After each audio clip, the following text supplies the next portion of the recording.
તો નમસ્કાર ખેડૂત ભાઈઓ, સ્વાગત છે તમારું ફરી એકવાર અમારા નવા વિડીયોમાં। હવે ઘણા બધા ખેડૂતોની મગફળી છે તે અત્યારે 80થી 100 દિવસની થઈ ગઈ છે। તો હવે તમારી મગફળી જો 80થી 100 દિવસની થઈ ગઈ હોય તો તમારે હવે શું કરવાનું, તો કે તમારે હવે તેલની ટકાવારી વધારવા માટે, દોડવાઓને ભરાવદાર બનાવવા માટે અને વજન અને ઉતારો વધારવા માટે તમારે શું કરવું જોઈએ તેની આપણે આ વિડીયોની અંદર માહિતી મેળવવાનો છે। કેમ કે હવે જે રીતે મગફળીનો સમય આવી રહ્યો છે કે 80થી 100 દિવસની ઘણા બધા ખેડૂત મિત્રોની મગફળી થઈ ગઈ છે, તો હવે તેમાં તેલની ટકાવારી વધારે દોડવા ભરાવવા માટે શું કરવું, કયા ખાતરોનો ઉપયોગ કરવો તેના વિશેની આપણે આજે આ વિડીયોની અંદર માહિતી મેળવવાના છે। તો હવે તમે કયા કયા ખાતરોનો તમે અહીંયા ઉપયોગ કરી શકો છો, કેટલા પ્રમાણમાં તેનો ઉપયોગ કરવો તેની આપણે વાત કરવાની છે। સૌપ્રથમ તમે કેલ્શિયમ નાઇટ્રેટનો હવે ઉપયોગ કરી શકો, તેનો કઈ રીતનો ઉપયોગ કરવો તે આપણે આગળ જાણીએ।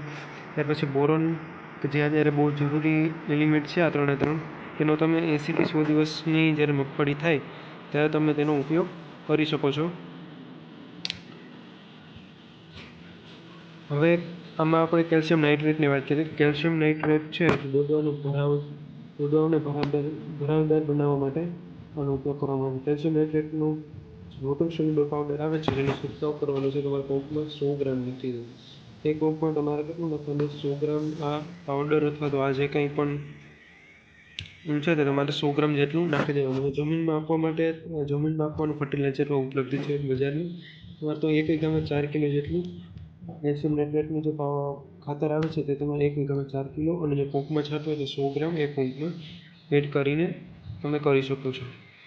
ત્યાર પછી જો આપણે વાત કરીએ તો કેલ્શિયમ નાઇટ્રેટ માટે તે પ્રોડક્ટ કઈ આવે છે સારી એવી, તો તે સેતુ કરીને બજારમાં અત્યારે મળે છે, એગ્રો સેન્ટરે મળશે। તો સેતુ કરીને એક પ્રોડક્ટ આવે છે જેમાં કેલ્શિયમ નાઇટ્રેટનું પ્રમાણ જોવા મળતું હોય, તેનો પણ તમે ઉપયોગ કરી શકો છો।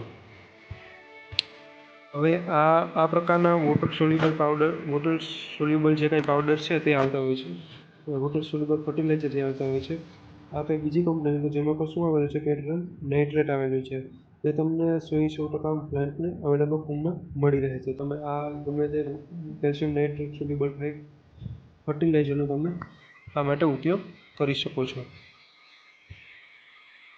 ત્યાર પછી આપણે વાત કરીએ કે બોરોનની, તો બોરોન હવે કઈ રીતે વાપરવાનું, ક્યારે વાપરવું, તો ઘણા ખેડૂત મિત્રો પ્રશ્નો હોય છે, સોયામાંથી શું બની જાય છે, સોયામાંથી દૂબળું તો બની જાય છે, સોયામાંથી દૂબળું બને છે પણ દોડવાનો વિકાસ છે તે અધૂરો રહે છે, તો દોડવાનો વિકાસ થતો નથી, એટલે કે માંડવીને દોડવા માત્ર એક જ દાણું ભરાયેલો જોવા મળશે। અમુક દીવડા હાવ નબળાઈ છે, એટલે કે દીવડુંમાંથી દોડવા બનતા નથી, તો તેના માટે અને આ રીતે આમાં તમે બોરોનનો ઉપયોગ કરી શકો છો।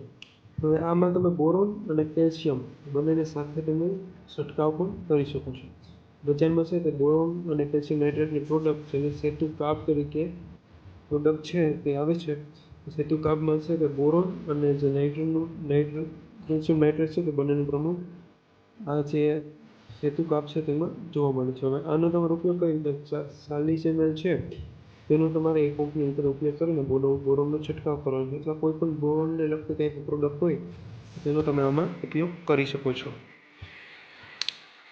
તો આ છે બોરોન અને કેલ્શિયમ નાઇટ્રેટ સાથે મારવા માટેની આ કેલ્શિયમ અને નાઇટ્રેટ બંને તમને એમાં સાથે જોવા મળશે। સરકારની પણ ઘણી એવી પ્રોડક્ટ આવે છે જેમાં બોરોન અને કેલ્શિયમ નાઇટ્રેટનું પ્રમાણ સાથે જોવા મળશે, જે તમારા દીપડાનો વિકાસ કરવા માટે અને દાણાને ભરાવવા માટે પણ કામગીરી કરે છે।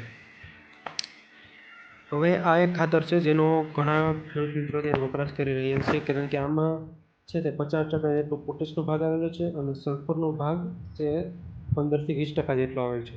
હવે આ જે પોટાશનો ભાગ સાથે જે આ સલ્ફરનો ભાગ છે તે ઘણો મહત્વનો હોય છે, અને જે માત્ર 0.50 ફર્ટિલાઇઝરનો જ જોવા મળે છે।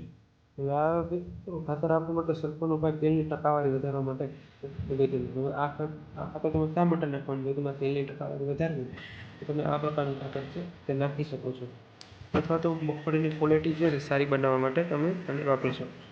તેને 80થી 85 દિવસની માંડવી થાય ત્યારે તેમાં 100 ગ્રામ એક પંપની અંદર એડ કરવાની છે, વોટર સોલ્યુબલ ફર્ટિલાઇઝર આવે છે જે 0.050 તેનો તમે ઉપયોગ કરી શકો છો। આનો ઉપયોગ તમે 1 થી 2 વાર પણ કરી શકો છો 80થી 100 દિવસની મગફળીની અંદર।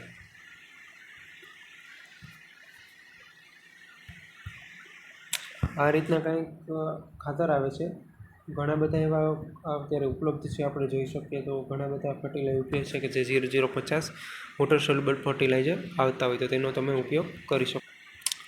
હવે આ દવાને ઘણા ખેડૂત મિત્રોને એ પ્રશ્ન હતો, આ દવાને બીજી કોઈ દવા સાથે વાપરી શકાય કે નહીં? તો જો તમારે ફૂગનાશકની તમારે સ્પ્રે કરવો, કોઈ જંતુનાશકનો સ્પ્રે કરવો, તેની સાથે આ દવા વાપરવામાં તમે ધ્યાન રાખજો કે વાપરવાની જ નથી આ દવા. કેમ કે જે રીતના આ જે ફૂગનાશકોનો પ્રભાવ હોય છે તેના કારણે જે ખાતરની કંઈ પ્રક્રિયા હોય છે તે પ્લાન્ટની અંદર બનતી નથી. જેથી તમે આ બધા ખાતરો છે તે અલગ અલગ કરીને વાપરી શકો છો. તો આ હતા કંઈક મહત્ત્વના એવા પોઈન્ટ કે જે થાય કે મેં મગફળીમાં તેલની ક્વોલિટી, ડોડવાનો વિકાસ અને ઘણા બધા એવા કાર્યો કરી શકો છો જેથી તમને મગફળીનું ઉત્પાદન સારું મળે અને તેલની ક્વોલિટી પણ સારી મળે. તો આ તો વિડીયો જોવા માટે આભાર. અને અમારી ચેનલ જો સબસ્ક્રાઈબ ન કરો તો સબસ્ક્રાઈબ કરી લેજો, કારણ કે આવા જ વિડીયો હું તમારા માટે બનાવતો રહું છું. Thank you.